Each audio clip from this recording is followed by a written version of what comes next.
Friends, welcome to TSN School. Very good morning. Class 12th, subject physics and chapter number 11, dual nature of matter. ठीक है, आपका chapter का name क्या है?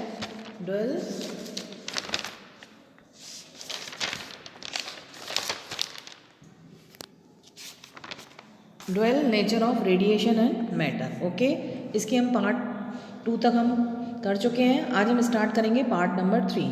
Part 2 में आपने क्या किया था? पार्ट 1 में हमने किया था electron emissions, types of emissions. 4 types of emissions थी आपकी.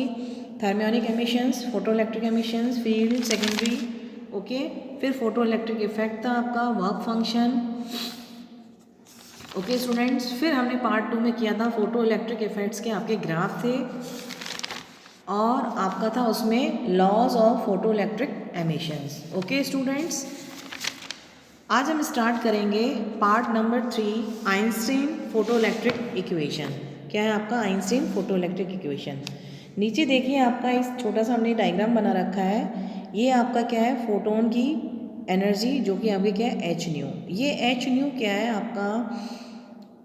एच न्यू जो ये एनर्जी है, ये तो एनर्जी आपकी एक कट होगी, बैरियर होगी, और एक मूव करने के लिए एनर्जी चाहिए आपकी. एक आपका क्या है? When a photon of energy h nu fall on a metal surface, the energy of the photon, जो कि क्या है? फोटोन की एनर्जी है. इसको निकलने के लिए एनर्जी चाहिए और मूवमेंट, यानी कि मूवमेंट करने के लिए भी आपको एनर्जी चाहिए. जो मूवमेंट वाली एनर्जी होगी वो आपकी क्या होगी? Kinetic energy. और जो आपकी फॉल होने के लिए एनर्जी है वो आपकी है वर्क फंक्शन, यानी कि फाई नॉट. तो एक तो एनर्जी आपकी होगी फाई नॉट और एक एनर्जी होगी आपकी काइनेटिक एनर्जी. मूवमेंट के लिए जो एनर्जी होगी वो क्या होगी? आपकी काइनेटिक एनर्जी. जो हमने एच न्यू बना रखा है वो देखिए आपका फोटोन की एनर्जी है. ये निकलेगी, यानी कि क्या होगी आपकी? ओके स्टूडेंट्स, ये आपकी फोटोन की एनर्जी है एच न्यू. एक इसको निकलने के लिए चाहिए और एक मूवमेंट के लिए चाहिए. ओके, तो निकलने वाली जो एनर्जी है वो आपकी है phi naught. Work function, work करने के लिए एनर्जी चाहिए और एक मूवमेंट के लिए एनर्जी चाहिए. वर्क करने के लिए जो एनर्जी होगी वो फाई नॉट इजिकल्स टू क्या होगी? H nu not. और जो मूवमेंट वाली एनर्जी होगी वो क्या होगी? आपकी एक तरीके से काइनेटिक एनर्जी होगी. जो काइनेटिक एनर्जी क्या होगी? मैक्सिमम. इसके आपके हमने ऊपर लिखा आइंस्टीन फोटो इलेक्ट्रिक इक्वेशन, जो कि आपकी क्या है? When a photon of energy h nu fall on a metal surface, the energy of photon, जो फोटोन की एनर्जी होगी observe by an electron and used in following 2 ways, जो कि आपकी 2 वेज में फॉलोइंग होगी. नंबर 1 आपका क्या है? वे a part of energy use to overcome the surface barrier. उस बैरियर को कट करने के लिए, उस सरफेस को barrier, an electron come out of the metal surface, जिसमें से इलेक्ट्रॉन क्या होंगे? सरफेस में से come out of the metal surface. This part of energy is called work function, जो कि इस एनर्जी को हम क्या बोलते हैं? वर्क फंक्शन, जिसको हम किससे डिनोटेड करते हैं? फाई नॉट से. It is expressed on phi naught equals to h nu naught. Okay, एक तो एनर्जी आपकी ये हो गई. और एक मूवमेंट वाली जो एनर्जी है, काइनेटिक एनर्जी, उसका दूसरा पॉइंट देखिए आपका, the remaining part of energy is use in given a velocity to the photo electron. This is equals to the maximum kinetic energy. दूसरी आपकी एनर्जी क्या है? The remaining part of energy, जो movement करने के लिए जो एनर्जी चाहिए वो आपकी remaining part of energy is used in a given velocity to the photo electron. This equals to maximum kinetic energy. उसी को हम क्या बोलते हैं? Maximum kinetic energy. अब एनर्जी, इस इक्वेशन के ऊपर आपको एक लाइन लिखनी पड़ेगी, according to law of conservation of energy. According to law of conservation of energy. Okay students, तो जो फोटोन की एनर्जी है एच न्यू, वो किसके इक्वल है? एक तो वर्क फंक्शन वाली एनर्जी फाई नॉट प्लस एक kinetic energy half m v square. H nu equals to h nu not plus half m v square. H nu minus h nu not equals to half m v square. यहाँ m है आपका, ठीक है, M v square है. और ये जो half m v square है वो काइनेटिक एनर्जी मैक्सिमम है. यहाँ से एच हमने क्या ले लिया? कॉमन ले लिया. अंदर आपका बचा h minus h nu not equals to kinetic energy maximum. आपको समझ में आया? आपका इसमें है Einstein photo electric equations. When a photon energy h nu fall on a metal surface, the energy of photon is observe by the electron and is used in following 2 ways. इसके 2 wages हैं. पहला आपका veg है कौन सा, work function वाला, जिससे आपका फाई नॉट का वैल्यू निकल के आता है, फाई नॉट इजिकल्स टू क्या होता है, एच न्यू नॉट। दूसरा वे क्या है आपका काइनेटिक एनर्जी, जो कि मैक्सिमम काइनेटिक एनर्जी होती है, जो मूवमेंट करने के लिए हमें चाहिए होती है, मूवमेंट करने के लिए यानी कि काइनेटिक एनर्जी, वो आपकी मैक्सिमम काइनेटिक एनर्जी है। यहाँ से according to law of conservation of energy h nu equals to क्या आता है, phi not plus half m v square. तो h nu equals to h nu not plus half m v square, h nu minus h nu not equals to half m v square. जो half m v square वो kinetic energy क्या है, maximum है। यहाँ से H हमने common ले लिया, अंदर आपका बचा h minus h nu not. और यही इक्वेशन क्या कहलाती है आपकी, this equation is called Einstein photoelectric equation.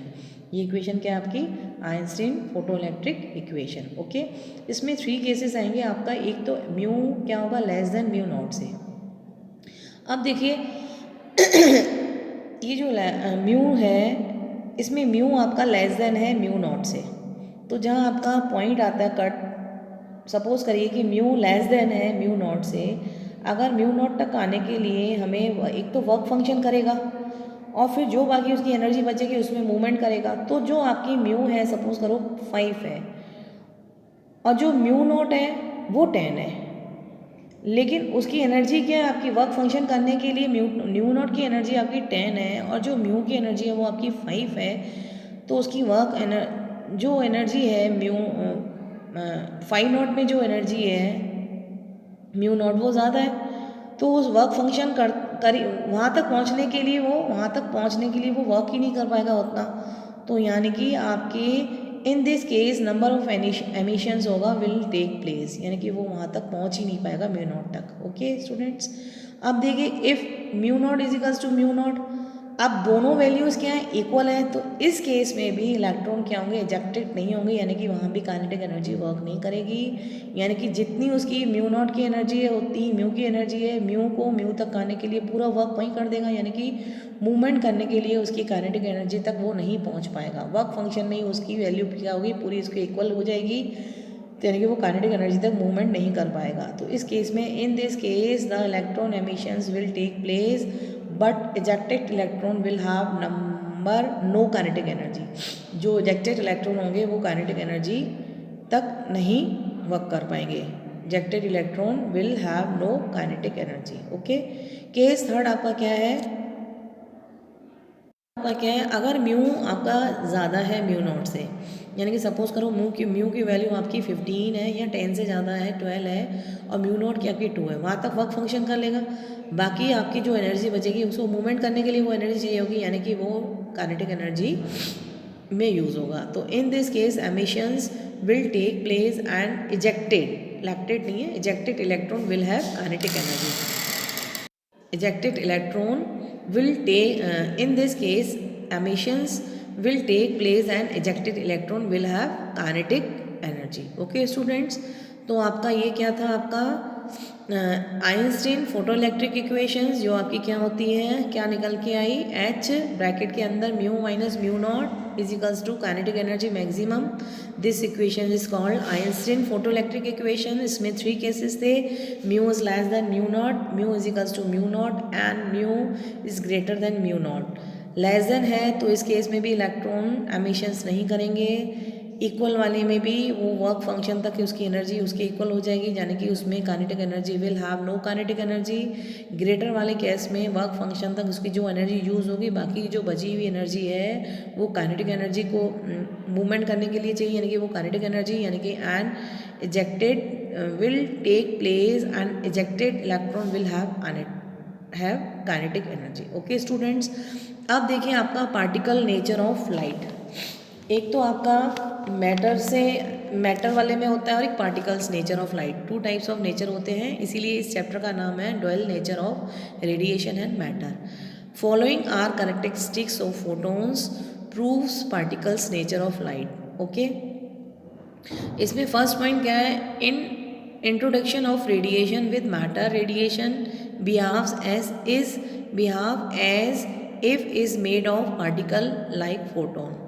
जो इसमें जो आपका मैटर रेडिएशन है वो किस तरह आपका बिहाव करता है in particle made of particle like photon, made of particle की तरह, जो कि आपका क्या एक फोटोन है।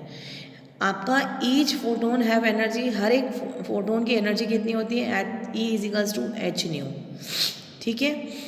हर एक फोटोन की एनर्जी आपकी क्या होती है, एच न्यू होती है, यानी कि इंटेंसिटी अगर आपकी इंक्रीज़ होती है डिक्रीज़ होती है उसमें फोटोन की एनर्जी वही रहेगी।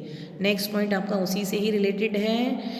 Irrespective of intensity of radiation all the photons of particular frequency have same energy. मतलब पर्टिकुलर फ्रीक्वेंसी क्या होगी, हैव सेम एनर्जी होगी। अगर इंटेंसिटी आपकी इंक्रीज़ भी होती है या डिक्रीज़ भी होती है, फोटोन की एनर्जी आपकी क्या होगी, वही होगी।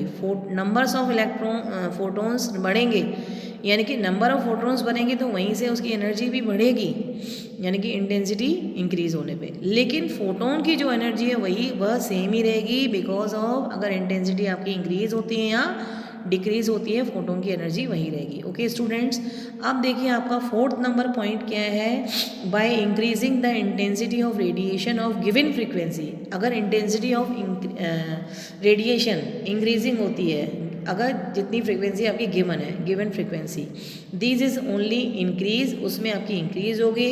इन नंबर ऑफ फोटोन्स बढ़ेंगे, but their energy will remain same. आपको उसी ऊपर वाले पॉइंट में वही बताया था, अगर आपकी इंटेंसिटी इंक्रीज होती है, फ्रीक्वेंसी जो भी आपकी गिवन फ्रीक्वेंसी है उसमें नंबर ऑफ फोटोन्स बढ़ेंगे, यानी कि एनर्जी भी बढ़ेगी और उस हिसाब से आपकी एनर्जी इंटेंसिटी भी क्या होगी, इंक्रीज होगी। लेकिन जो पर्टिकुलर फोटोन की जो एनर्जी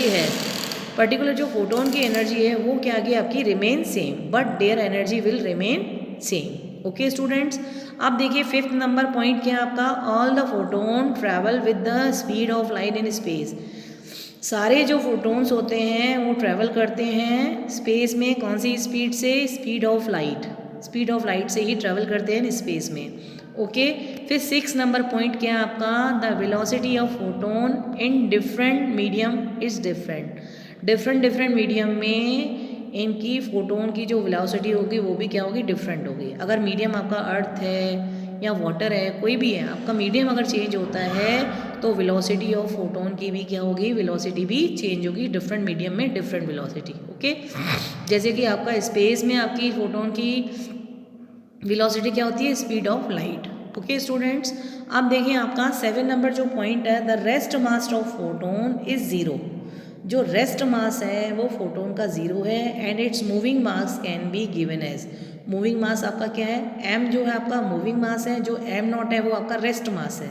तो मूविंग मास का जो इक्वेशन आता है वो क्या होता है, m is equals to m naught upon root के अंदर 1 minus v square upon c square. V square क्या है आपका फोटोन की एनर्जी और c है speed of light, speed of photon and speed of light. Okay, side में देखिए m इज इक्वल्स टू हमने लिख रखा है m रूट के अंदर 1 minus v square upon c square. अगर हम स्पीड ऑफ फोटोन और स्पीड ऑफ लाइट दोनों अगर आपके इक्वल हैं तो m naught is equals to आपका क्या हो जाएगा, m 1 minus c square upon c square. तो यानी कि 1 माइनस 1 यानी कि m कितना हो जाएगा, ये वैल्यू ज़ीरो हो जाएगी, यानी कि m naught is equals to zero. तो यानी कि आपके रेस्ट मास क्या है, आपका ज़ीरो है। तो ऊपर हमने पॉइंट में ये लिख रखा है, the rest mass of photon is zero and its moving mass can be given as. Moving mass आपका किस तरीके से गिवन है, इस तरीके से गिवन है, यहाँ से आपका रेस्ट मास की वैल्यू क्या आ गई, ज़ीरो। जब आपका स्पीड ऑफ फोटोन और स्पीड ऑफ लाइट क्या है, दोनों इक्वल है, तो रेस्ट मास क्या है आपका, ज़ीरो है। ओके स्टूडेंट्स, अब देखिए इसका लास्ट पॉइंट है इस पार्ट का, इसमें लास्ट पॉइंट क्या है, photons are not deflected by electric and magnetic field, that is why photons are electrically neutral. इसमें फोटोन्स पे कोई भी डिफ्लेक्शन नहीं आता है, चाहे वो इलेक्ट्रिक फील्ड हो या मैग्नेटिक फील्ड हो, because of that is because of photon क्या होते हैं, इलेक्ट्रिकली क्या होते हैं, न्यूट्रल होते हैं। फोटोन्स क्या होते हैं, इलेक्ट्रिकली न्यूट्रल होते हैं, इसलिए इसमें कोई भी डिफ्लेक्शन नहीं आता है, चाहे वो इलेक्ट्रिक फील्ड हो या मैग्नेटिक फील्ड हो। ओके स्टूडेंट्स, इस पार्ट को हम यहीं फिनिश करते हैं। इसमें हमने पढ़ा था आइंस्टीन इक्वेशंस, जो आपकी क्या निकल के आई थी, एच ब्रैकेट के अंदर म्यू माइनस म्यू नॉट, इसमें 3 केसेस थे, less than, equal to and greater than. Okay, फिर हमने पढ़ा पार्टिकल नेचर ऑफ लाइट, इसमें आपकी एक वेव पे आती है और एक पार्टिकल्स पे आती है। जो नेचर होता है, एक वेव नेचर होता है, पार्टिकल नेचर होता है, इसीलिए इस चैप्टर का नाम क्या है, dual nature of radiation and matter. इसमें आपके 8 पॉइंट्स है, ठीक है। Radiation with matter, radiation particles की तरह बिहेव करता है जैसे कि फोटोन। इसकी एनर्जी कितनी होती है, E equals to h nu. अगर आपके इंटेंसिटी इंक्रीज़ होती है तो जो फ्रीक्वेंसी होगी रिमेन सेम होगी, लेकिन इंटेंसिटी अगर इंक्रीज़ होती है गिवन फ्रीक्वेंसी पे तो नंबर ऑफ फोटोन्स तो बढ़ेंगे लेकिन जो एनर्जी होगी वो सेम ही रहेगी। All the photons travel with the speed of light. जो जितने भी सारे फोटोन्स हैं वो स्पेस में स्पीड ऑफ लाइट से चलते हैं। डिफरेंट डिफरेंट मीडियम के लिए वेलोसिटी भी क्या होती है, डिफरेंट डिफरेंट होती है। रेस्ट मास ज़ीरो है तो moving mass can be given as, इस तरीके से हमने उसको रिप्रेजेंट किया। यहाँ से एम नॉट की वैल्यू क्या आई, ज़ीरो, जहाँ एम नॉट क्या आपका रेस्ट मास है और एम क्या आपका मूविंग मास है। वी फोटोन की एनर्जी, फोटोन ऑफ लाइट, और सी क्या है आपका speed of light. Okay, speed of V क्या आपका स्पीड ऑफ फोटोन और सी आपका स्पीड ऑफ लाइट। इसमें लास्ट आपका पॉइंट है photons are not deflected by electric and magnetic. Photons deflection नहीं होता इलेक्ट्रिक फील्ड और मैग्नेटिक फील्ड के कारण, इसके कोई डिफ्लेक्शन नहीं होता क्योंकि जो फोटोन्स की इलेक्ट्रिकली होती है, फोटोन्स क्या होते हैं इलेक्ट्रिकली क्या होते हैं, न्यूट्रल होते हैं। ओके स्टूडेंट्स, इस पार्ट को हम यहीं फिनिश करते हैं। पार्ट थर्ड आपका यहीं फिनिश होता है। ओके।